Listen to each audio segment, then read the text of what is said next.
Welcome to Mostly Mets. I'm Jimmy Mack, and after a disappointing end to a very successful homestand, the Mets are going to be heading out west to Sacramento to play the A's. What I'm going to do today is get into some pitching matchups and what I think the Mets need to do to win this series and get their offense back on track. So please join me today on Mostly Mets.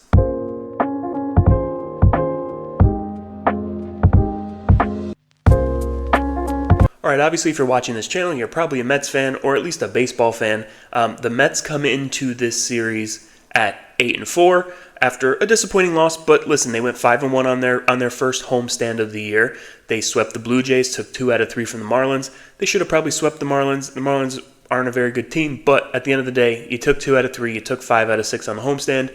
You can't really complain. They just looked kind of uninterested in the last game against the Marlins. Whatever, we're going to leave it in the past. We're going to move forward and hope that they play better.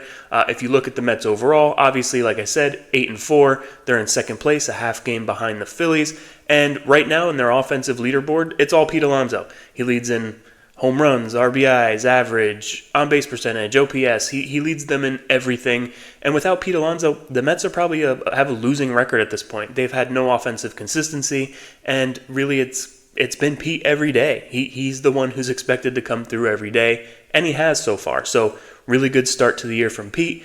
And overall, a good start from the Mets. Their pitching's been really good. Offense, not so much, but I have faith that they'll kind of pick up. Now we get into the A's. The A's are a little bit of a different story. They've started off 5-8. They're now fourth in the AL West. They hit a little bit better than the Mets so far. They have about a 240 batting average as a team, but they haven't been able to pitch well. You know, they have an ERA over 5 so far. We knew that they're not going to be a great team coming into the year. I expect them to probably be, not a 500 team, but kind of a spunky team. They have some players on that team. They're not a complete mess like the Marlins are basically a AAA team in a lot of areas. The A's aren't that. They have some veterans. They have some guys who can play. So I don't think that the A's are the bottom of the barrel in the major leagues. They're just not a very good team. I put them kind of in the same category as the Nationals. A team that's spunky, can play well, but they're not great.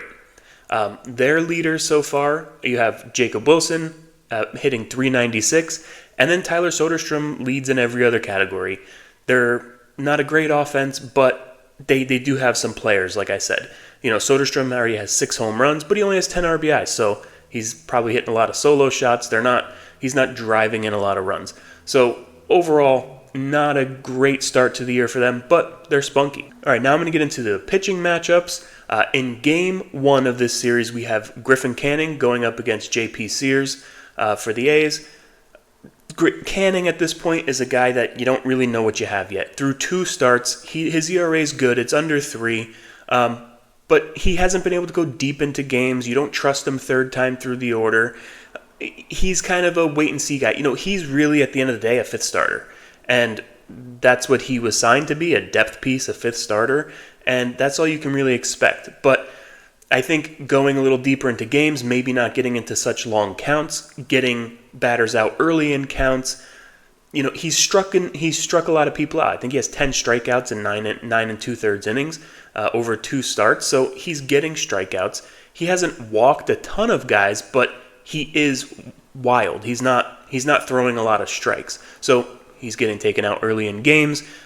Overall, he's been okay. He's been probably a little bit better than you expected, considering it's Griffin Canning, who has been really bad since he came into baseball.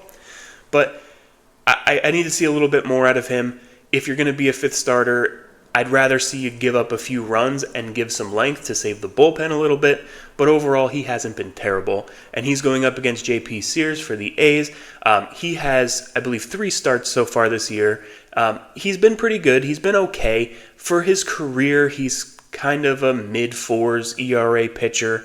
He's not great. He's another back end of the rotation kind of guy. A guy that the Mets should be able to hit. But they never seem to hit guys like that. They didn't against the Marlins. Mets like to get into your bullpen. They don't really hit your starters, and it's frustrating because for the first 5 or 6 innings of the game, the offense is asleep, and then they come alive against the bullpen. But J.P. Sears can be hit. He's a middle to back end of the rotation kind of guy, and it's a guy they should hit. Now in Game 2, we have David Peterson, and the A's starter is yet to be decided. David Peterson is one of those guys who, listen, he's good. He's been pretty good this year, right? His first start was good. His second start, he had to leave early because of he had like a stomach virus, or he felt like he got punched in the stomach and had some blurred vision. But he wasn't pitching that well in that game to begin with. He was wild. He was all over the place. He was walking guys. We need him to be a top of the rotation kind of guy, and we need him to step up in this game no matter who the A's put out there.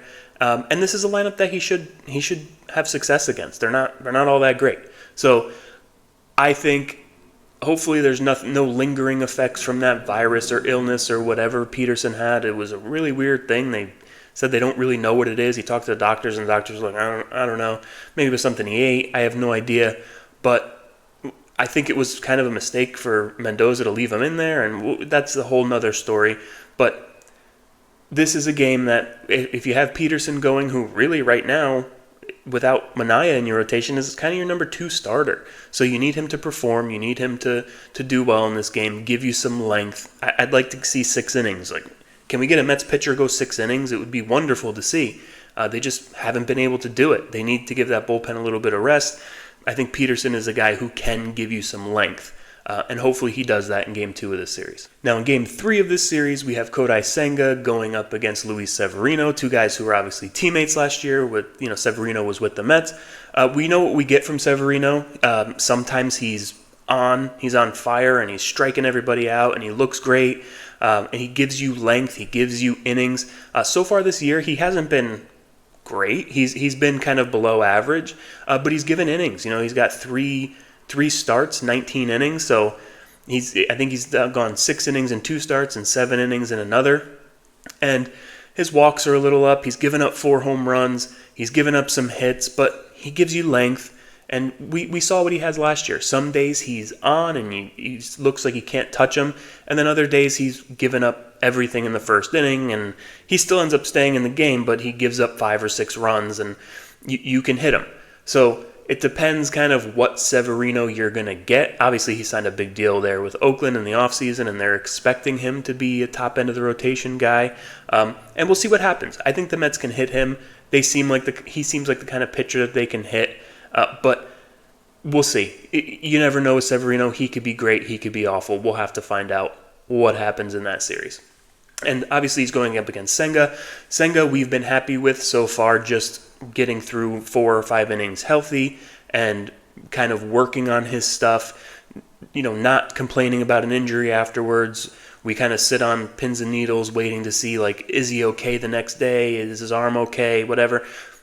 That's what we've been happy with so far. We've been happy with, hey, he's out there, he's keeping us in a game, but now I think we need him to kind of step up and show in his 3rd start of the year some of that potential, some of what he did a couple years ago. I'm not expecting him to go 9 innings and strike out 12 guys, but just show something. Even if you only go 5 innings, go 5 innings.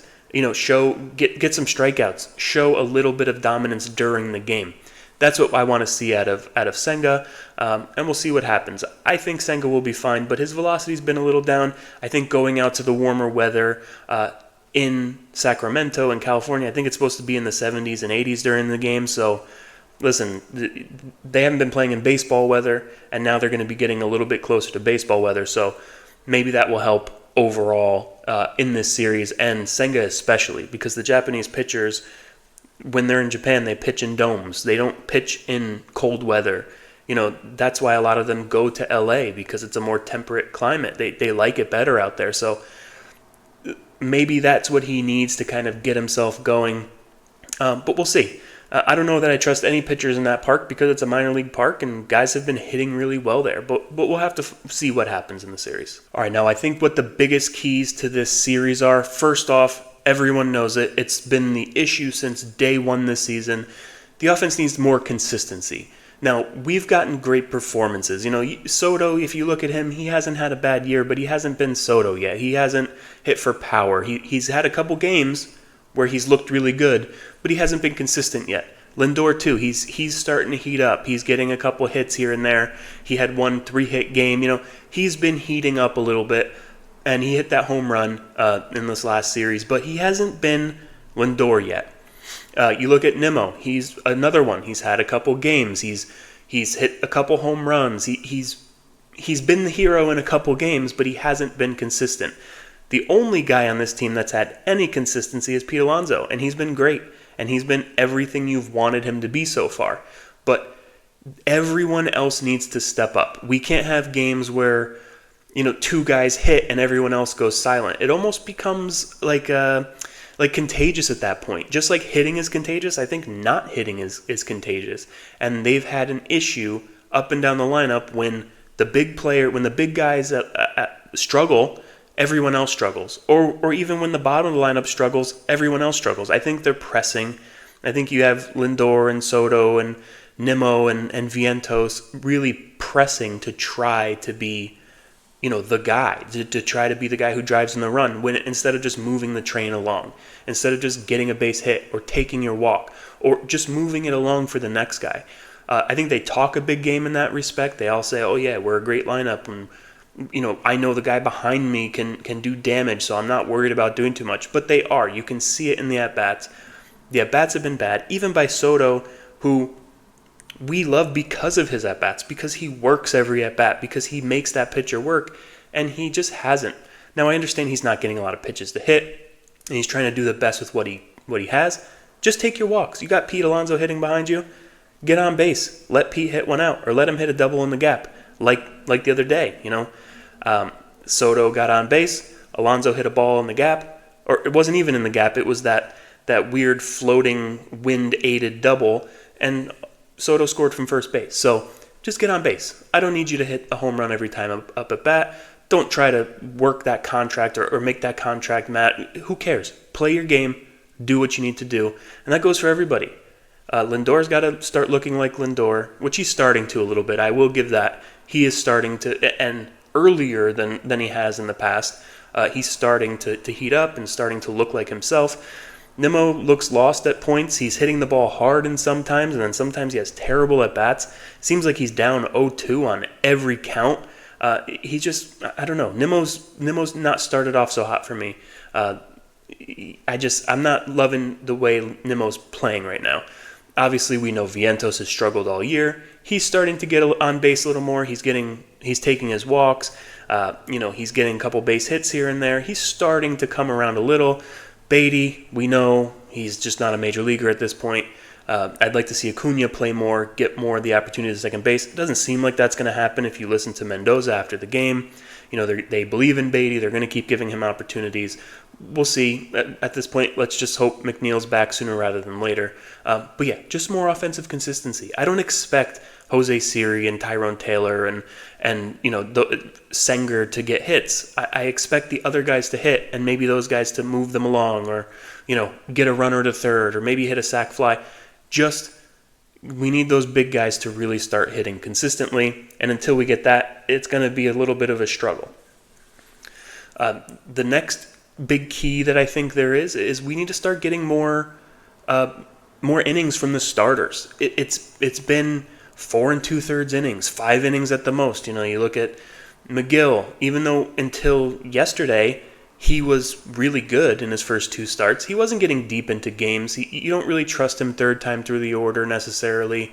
But in this series coming up, you have Peterson, who you can trust third time through the order, who you do trust to give you some innings. You have Canning, who maybe you don't trust third time through the order, but just throw more strikes and maybe give up a few hits, even give up a couple runs. I'd rather see Canning give up 3 or 4 runs and give you 6 innings than give you 4 innings and give up 1 run. I just need him to eat some innings so that the bullpen isn't taxed. We're getting to a point already in this season where the bullpen is being used astronomically. You're getting 2 or 3 innings out of Kranick every time out and Brazaban every time out. Budo's giving you 2 innings every time out. This is going to backfire. This is going to be bad later in the year. It's fine right now because the season is new and they're fresh and their arms are ready to go. But you start getting into July and August, these innings are going to matter then. So we need the starters to start going more innings, especially Peterson and Senga. I know Senga's still on his pitch count, but just throw strikes. Throw strikes and get some outs. I'm not really worried about strikeouts. Go out there, get some ground balls. Clay Holmes is another example of that. He's a ground ball pitcher who isn't getting any ground balls right now. So that's what we need from these pitchers going forward is more innings. They just have to do it. The bullpen's going to need a break at some point. And I think the last big key here is that Senga needs to start looking like an ace or at least a top-of-the-line starting pitcher. We all said at the beginning of the year, when people said the Mets had a terrible, pitching staff, and we said, well, we have Senga back. They said, you don't have an ace. And we said, we have Senga. He didn't pitch all of last year, but 2 years ago he got Cy Young votes. And he just hasn't pitched like that yet. Now, it's been cold. I give him a little bit of leeway because I know he's coming back from an injury, and he's also a guy who needs his routine and needs his mechanics to be perfect. And if they don't feel that way, he's just not the same, and he's a little bit off. And I think eventually he will get to that point, but we need him to get there. And I would love to see some innings out of the start. And I don't need him to go 7 innings, 8 innings, and be dominant. But I just need to see some dominance in there. I need to see an inning where he strikes out the side, or an inning where, he gets 3 quick ground ball outs, or strings 5 or 6 straight batters together where he just looks really good. Because that'll give you something to hang your hat on. I don't think he's going to be the great Senga from 2 years ago right off the bat, but you need to see a glimpse of that. You need to see something that excites you, that in 2 months he is going to be that guy. So I really need to see that out of Senga. I think Mets fans are expecting that out of him. I think it's too early to be worried about him. And listen, he's got an ERA of 1.8. It's not like he's been, giving up 10 runs a start. He just hasn't looked great. His stuff hasn't looked great. He just hasn't shown any dominance. He hasn't shown that he can be that dominant guy again, except for maybe, a couple innings against the Marlins in his first start. But it's the Marlins. You should look great against the Marlins. So overall, I think those are really the 3 big keys. The offense, obviously, is the number one issue they've had so far, and it's the consistency in the offense. We all know they're going to hit. We all know eventually this offense is too good to hit, especially when Alvarez comes back, especially when McNeil comes back. This offense is going to be very deep, and I could definitely see it being a really great offense. But right now, they're scuffling and they're struggling, and they need to pick that up. That's the biggest key to this series and this season at this point. So we'll see what happens, but so far, that's been the biggest issue. All right, so obviously the Mets come into this series in a great position because they're 8-4. They're only half game out of first place. I'm not scoreboard watching yet. We're not worried about what the Phillies are doing. I do like to see the Braves at 2-9 because it's kind of burying them and making it that much harder for them to come back. The Mets started 0-5 last year and struggled early in the season, and it took them basically months to get back into it after that terrible start. So I could definitely see the Braves going on a run and whatever, but I'm not worried about all that. Right now, I'm just worried about this Mets offense. The pitching has been wonderful so far. If you look at the bullpen and how many innings they've given you and the lack of runs that they've given up, I just think that overall right now the Mets are just in a good position, and they're playing a favorable schedule. They've played a favorable schedule so far. Going into Sacramento, playing an A's team who's, let's face it, is not that great. It's an opportunity to kind of fatten up on a bad team, and let's hope they do it. Getting into some warm weather is going to be good for them. Lindor always performs better in the warm weather. It hasn't been baseball weather in New York for the last week. They've been playing in, 40-degree temperature or less. There was one day where I think with wind chill it was like in the high 20s. They had to move the game from night to day because, they didn't want to play when it was 25 degrees out. So it's been terrible weather, and I think that has a lot to do with their offensive struggles. But if you look at it, they've also played in Miami and Houston, and the offense struggled there as well. So I don't think it's a great excuse, but it's hard to get going, especially in baseball. Jazz Chisholm tweeted out the other day and caught a lot of heat for it. This isn't baseball weather. We shouldn't be playing in this or whatever. And yes, don't complain. You're a Major League Baseball player making a lot of money, but it is true. This isn't how baseball was meant to be played in 40-degree temperatures. Guys are wearing hoodies and masks over their face because it's so cold, and I get it. It's hard to play baseball. I'm from the Northeast. I know it's hard to swing a bat when it's cold out. It hurts your hands. It doesn't feel good to play baseball in the cold. It just doesn't. It's not football. But overall, I think getting into some of that warmer weather is going to help out a lot, and I really think their offense is going to get going. But I said that in the last series too, and outside of one game, they really haven't. We need Pete to keep obviously going at it and being the Pete of old again. And I think we need to see Lindor and Soto really step up. Hopefully Vientos does something, but if those other guys are hitting, I think Vientos becomes less important. But still, if Vientos gets hot, I'm not going to complain. Get him hot too. I don't have any confidence in Beatty or really Acuna. Let's see Siri. I had high hopes for Siri because I thought he was a good power hitter, and he hasn't done anything. So he's basically a strikeout, a walk, or a home run, and mostly strikeouts. So we haven't seen a home run from him yet. I like his electricity on the base paths, but he has to get on base. And I think I saw a stat where Siri's been on base 4 times this year, and he has 4 runs. So he scored every time he gets on base. So let's try to get him on base more. Get a single, get a walk, just get on base. Let's get you on base because we need you to score runs. So really, if you're still here and you like this kind of content, please subscribe, give me a like, comment what you think is going to happen over this series. And until next time, let's go Mets.